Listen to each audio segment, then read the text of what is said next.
Good afternoon. It is Saturday, July 30th.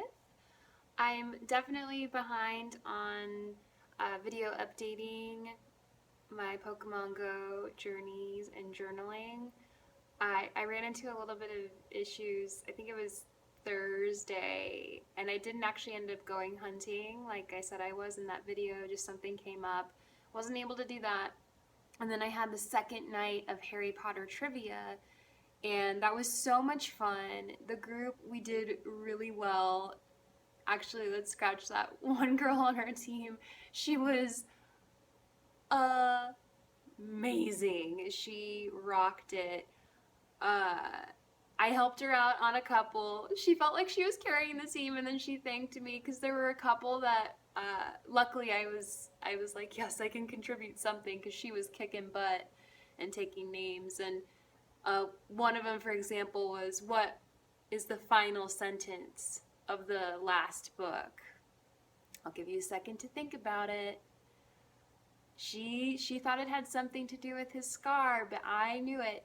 And you know why I knew it? I actually watched Oprah interview J.K. Rowling on, I don't know, whatever. It was either her own network or way back in the day. And she talked about how much she loved this last sentence, and she asked her how she came up with it and all of that. And the last sentence was, "All was well."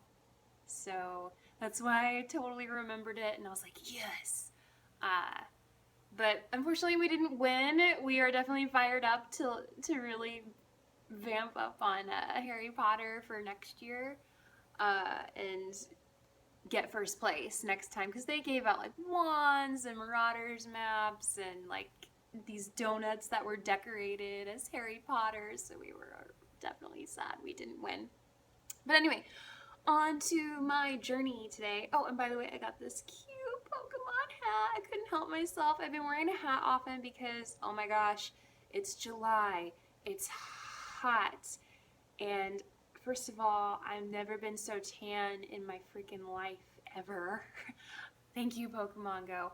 But I don't want to burn the crap out of my scalp, so hats have become necessary, and this one was just so appropriate for Pokemon Go hunting. So, this morning when I woke up, I started as a level 25. I had about 70,000 XP, and you have to get 190,000 to get to level 26. I was at 193 kilometers total, and I should say I went to Belmont Park this morning, but yesterday I was pretty much exclusively Balboa. So after a pretty successful run yesterday, so Friday in Balboa Park, yeah, I had done 193 kilometers. I was at a total of 2,848 Pokemon caught. Uh, and then I was really depressed because I was trying to explain, and this is a little complicated, I was trying to explain the concept of IVs to this guy who, uh, and I'll try and explain a little bit.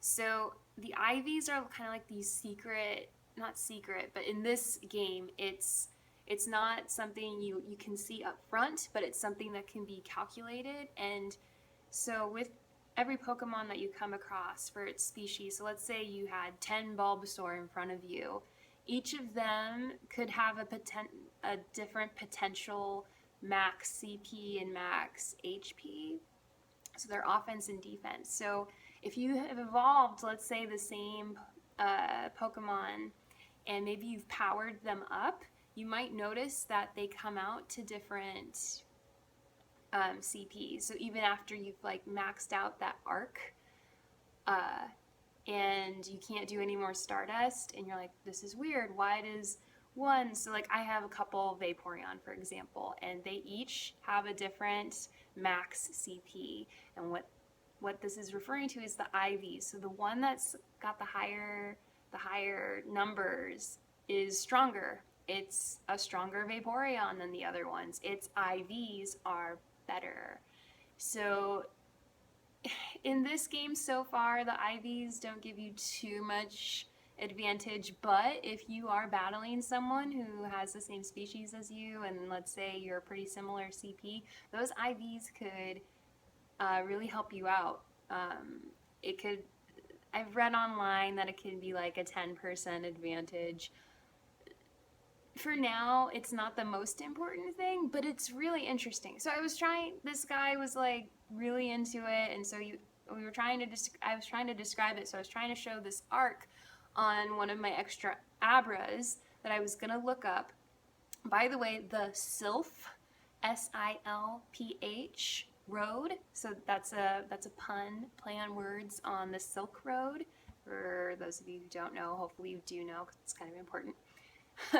Good cultural reference there. The Silph Road is a tool you can use to look at your Pokemon's, or calculate your Pokemon's IVs. So if you have a couple of the same species and they're maybe similar CPs, or maybe you're just like, well, which one is worth me putting all my Stardust into to power up?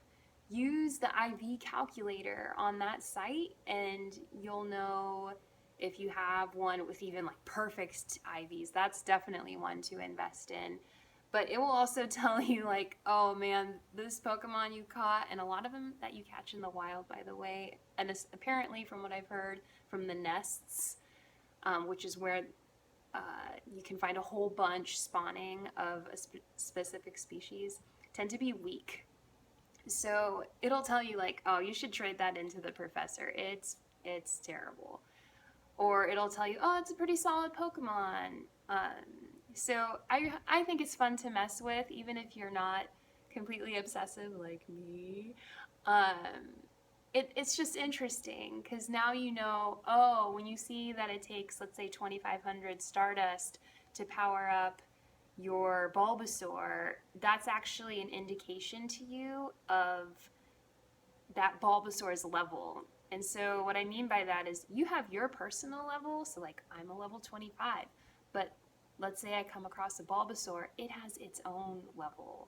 And so when you're powering up and spending Stardust to power up a Pokemon, you're increasing its level. And it will reach its max CP when you like do that arc, but each one has its own max CP. And so you can Google the Pokemon Go max CP lists, and there's really helpful lists.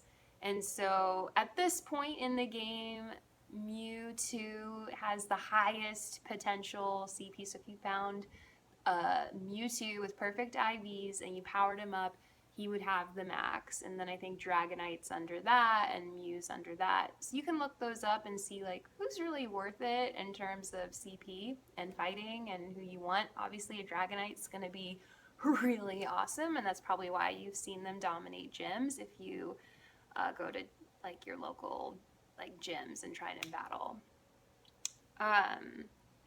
So anyway, the sad story was that I was explaining this thing on the arc and I was really tired, and I accidentally hit the evolve button, and I don't think there's a like, are you sure you want to evolve this? It just evolved it. And I was so sad because, as you know, I saved my evolutions to do during a lucky egg, so I get double XP, and I hadn't checked to see which of the Abras had the best IV, and the one that I thought did was not the one that I pressed evolve for. So, you know, it's not the end of the world, but I was a little sad, and he knew. He was like, and I was like, and I just let it go. So it's okay. I've been catching a few Abra a day, and I actually have quite a bit. So I should be able to evolve maybe another one and get the ultimate Alakazam form here soon. Because I already had a Kadabra in my Pokedex, so it's not like I totally like missed out. I just wanted to invest that evolution into the strongest Abra that I had. So that was my sad story for that. I happened to hatch a really strong Bulbasaur yesterday, CP600. So that was really exciting. That's most likely going to be the one that I will invest into an Ivysaur and then a Venusaur. Yeah. So that helped some of the heartbreak, but then I have my heartbreak of the day was I was walking through Balboa Park, kind of near the Japanese Friendship Garden, and a CP 2010 Dragonite showed up. I was like, I've never seen anything that high ever show up ever on my in my journeys. I've gotten some in the thousands at this point. I'm a level 25. It'll happen. But 2010, I was like, oh I don't even have to power up my Dragonair. The Dragonite that I caught earlier there last week is 1,000. So it's gonna take a lot to power that thing up. So I'm feeding it raspberries, and I throw like 40 like ultra balls and great balls at it, and even though I was catching it a lot. I was like doing 2 shakes, and then I went through like 40 balls, and he ran. A jerk ran away. It's not fair. So, whatever. So obviously another I would say that was my heartbreak of the day. I'll get over Alakazam, and that wasn't even Alakazam. I'll get over the accidental Abra evolution over that CP 2010, but who knows, I'll probably like in a week or so, I'll totally forget that and be like, CP 2010, whatever. So yeah. Oh, and then there's this weird rumor going on that yesterday the spawning nests. So like nests are like these concentrated areas where you'll find a whole bunch of, let's say, Dratini or a whole bunch of Charmander in a specific location. And there was rumor that the nests changed. And I think some of them might have, and I think some of them might have stayed the same. So I go through Balboa Park a lot, and all of a sudden there were hundreds of horsey, and I've never caught or maybe one horsey at Balboa Park, and everyone you could hear like as you're walking down, like, what's up with all the horsey? And I heard this woman be like, oh, it's because it's the weather. I don't know about that. I think that's not the case. I think the developers maybe wanted to mix things up and change some of the nests. So if you're looking for a horsey, if you're needing a Seadra, yeah, you can easily collect enough to do that in Balboa Park pretty much everywhere. And there is a lot more Pikachu there yesterday. People were really excited. I've already evolved a Pikachu into a Raichu, but I've collected a lot more. And I'm trying to get to gold for the Pikachu fan medal. But I'm like at 32 or 33 at this point. So after this morning, or after I woke up this morning, I decided to go to Belmont Park because I wanted some more water Pokemon. I was like one away from evolving my Poliwag into a Poliwhirl and a Poliwrath, and there were tons there. So I'm ready to do that one today. And my next Pokedex new entry will be Golem. I was looking at the IVs for my Geodude versus the already evolved Graveler I have, and I'm actually going to go with the Geodude. He is more solid. So yeah, I'm excited to do that. That'll be a total of, I think, 3 new entries because Poliwhirl will be new, Poliwrath will be new, and Golem, Graveler to Golem will be a new entry. I have so many extras like Pidgeys and everything at this point. I'm just gonna do a lucky egg. I'm not gonna wait to amass like my next 10. It's just gonna take too long. Hopefully by then I'll have enough Pokecoins, because I do go to gyms and I do collect, to buy some more lucky eggs, and with those I haven't put in money yet. I'm so proud. But get some, trade for some lucky eggs, and do more double XP with ready to evolve new Pokedex entries. So I'm really excited to do that. I'm actually about to do some grinding right now. I'll let you know how that goes. So after my Belmont Park trip, I am now at 82,800 out of the 190,000. So I still have quite a bit to go. I walked about 4K this morning, according to that. I caught about 80 or so Pokemon there, and I felt like I was going through so many Pokeballs. And I mean, my stops, there was a good amount of stops, but they're just not. It's not as good, I hate to say, as Balboa, but it's good to go to new and different areas to get like new stuff. But I just wish everywhere could be that concentrated in terms of stops and lures, and it's okay.